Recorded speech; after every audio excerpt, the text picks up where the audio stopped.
Hello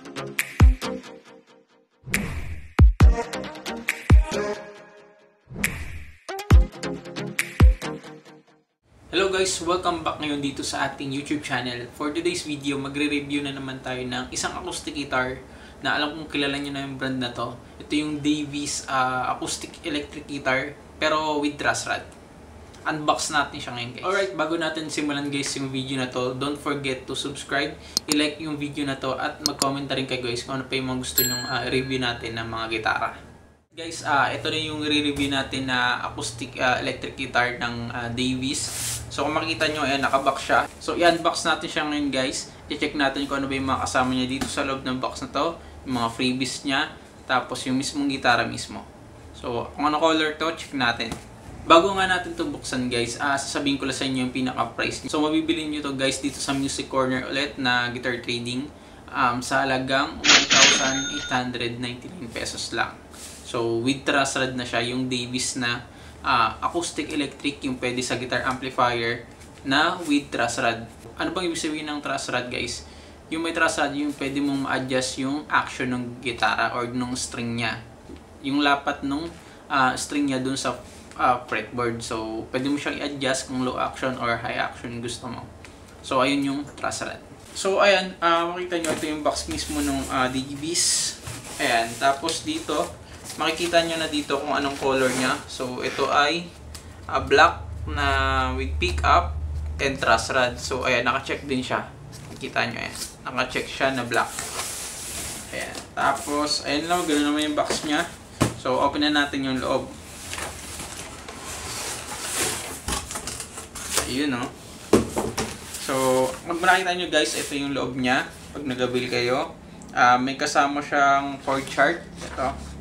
Good for beginner, pwede na kayong mag-aral ng gitara dito. Mini chord chart. Tapos ito mismong bag niya. So yung bag naman niya is ano to, hindi naman siya padded bag pero sakto na rin. Tapos meron siyang may malaking pocket dito. Tapos kung makita nyo, meron siyang logo ng Davies talaga. Tapos ito, meron siyang napakalaking pocket dito sa bandang harapan. So pwede kayong maglagay ng mga accessories, mga gamit sa paggigitara. Tapos meron siya ditong zipper para dito may papasok yung mismong gitara.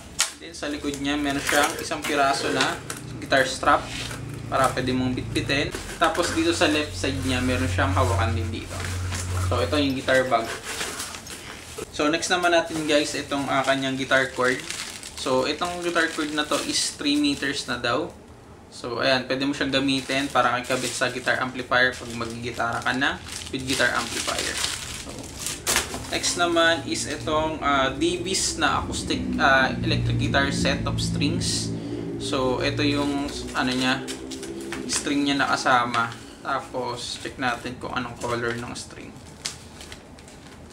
Ito nga pala guys, yung string niya ito, ayan, kung makita nyo, white siya.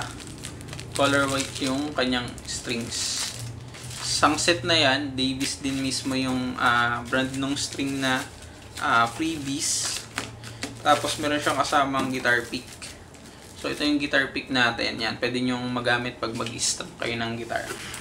Next naman is ito na mismo yung mismong gitara na. So nakabalot pa siya ng plastic. So pag umorder yata kayo ng ganito guys sa Music Corner Guitar Trading is may kasama na tong nakabalot na siya ng bubble wrap. Meron na din siya kasama na Allen wrench para pang adjust ng truss rod niya. So ito yun guys. Open na natin siya, tanggalin natin yung plastic. Ayan, safe na safe talaga to guys pag nag-avail kayo sa kanila dahil nakabox siya talaga. Tapos naka-plastic pa. So ito na siya.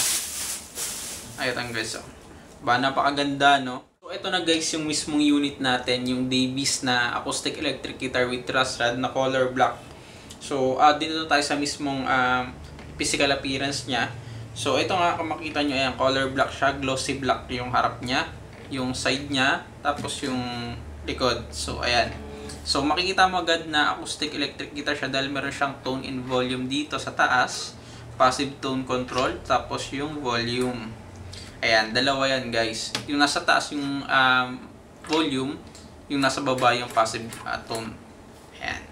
Tapos dito pagdating sa mismong harap, makikita nyo meron siyang pickguard dito. Ayan, naka-indicate na yung Davies musical instrument. Ayan. May design siya na nagigitara na tao. Ayan.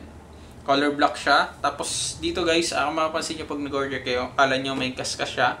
Hindi yun. Gagawin nyo lang, tatanggalin nyo lang yung mismong, peel nyo lang screen dito. Yun lang gagawin nyo para matanggal yung mga kaskas-kaskas. Then, pagdating dito, yung bridge niya is plastic. ABS plastic siguro to. And then yung bridge pins, naka-bridge pin siya. Tapos yung nut, ayan. And then makikita nyo guys ito. Naka-ano siya, colored string. Ayan.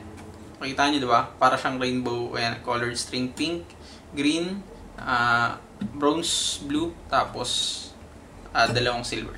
Mapansin nyo pag kaiba ng acoustic electric guitar na may truss rod ng Davies is may mga colored string siya. So ibig sabihin pag colored string, may truss rod siya. Ganun. Tapos yung kanyang rosette, ito, ganito. Same lang sa mga acoustic guitar nila and acoustic electric. Ayan. Ang nagkaiba lang talaga dito guys is mayroon siyang truss rod. Ayan. Tapos cutaway din yung design niya dito na talagang maganda naman talaga yung pagkakagawa. So, bilangan natin ko lang frets siya. 1, 2, 3, 4, 5, 6, 7, 8, 9, 10, 11, 12, 13, 14, 15, 16, 17, 18. So all in all, meron siyang 18 frets. And then guys, yung mismong size nito mula dito sa bottom hanggang dito sa top is 38 inches. Pagdating naman dito sa may likod, makikita nyo kanyang heads o yung mga tuning pegs niya is chrome na. Pero wala lang siyang cover. Ayan. Tapos pagdating na sa may bandang harap na head, ayan, makikita nyo, ayan, colored string nga siya. Tapos meron siyang brand dito and logo na Davies. Magandaan dito guys, meron siyang chrome na guitar strap button. Ayan. Dito sa bandang baba yan. Dito sa bandang baba pa, andyan yung saksakan ng guitar cord pag sasaksak nyo sa guitar amplifier. Mamaya ititest din natin siya dun sa ating Davies na guitar amplifier na 15 watts na pang acoustic guitar. Yung truss rod makikita nyo dito sa bandang taas dito. So pag di natin masum sa camera, pero nandito yan sa ilalim ng fretboard, nagre-run siya dyan. So yun yung a-adjust nyo gamit yung ano ba yung Allen wrench natin. Ito. Gamit tong Allen wrench natin, sasalpak mo siya dito sa loob. Tapos i-adjust mo na. Siyempre, bago yun, luwagan mo muna yung string niya dito sa gitna para madali mong mapihit. Ayan. So, paano magpihit niyan? Check nyo na lang din sa Google or sa YouTube, guys. So, yun nga, tara sound test na tayo. Bago tayo mag sound test, itotono muna natin siya. Gagamit tayo ng ating clip-on na tuner. So, ayan. So ito guys yung gagamitin natin na clip-on tuner pang tono dito sa gitara ng Davies. So tara simulan na natin. Iseset lang natin siya sa sorry maingay yan. Iseset lang natin siya sa guitar kasi yung ganitong clip-on tuner is pwede sa mga guitar, bass, ukulele, violin. So guitar tayo kasi guitar yung gamit natin. So kanina tinono ko na to para ma-sound test din natin kanina. Then i-return lang natin.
Natulan na natin siya tapos ayun, sound test lang natin siya ng hindi nakasaksak sa guitar amplifier. And then mamaya i-sound test natin siya ng isasaksak natin siya sa ating 15 watts na Davies guitar amplifier.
So yun, sinound test natin siya na gamit lang yung acoustic niya. So hindi pa ginasaksak sa guitar amplifier. Ngayon, try naman natin siyang isaksak sa ating 15 watts na Davies guitar amplifier.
Na-sound test na natin siya ng naka-acoustic and yung nakasaksak sa guitar amplifier natin.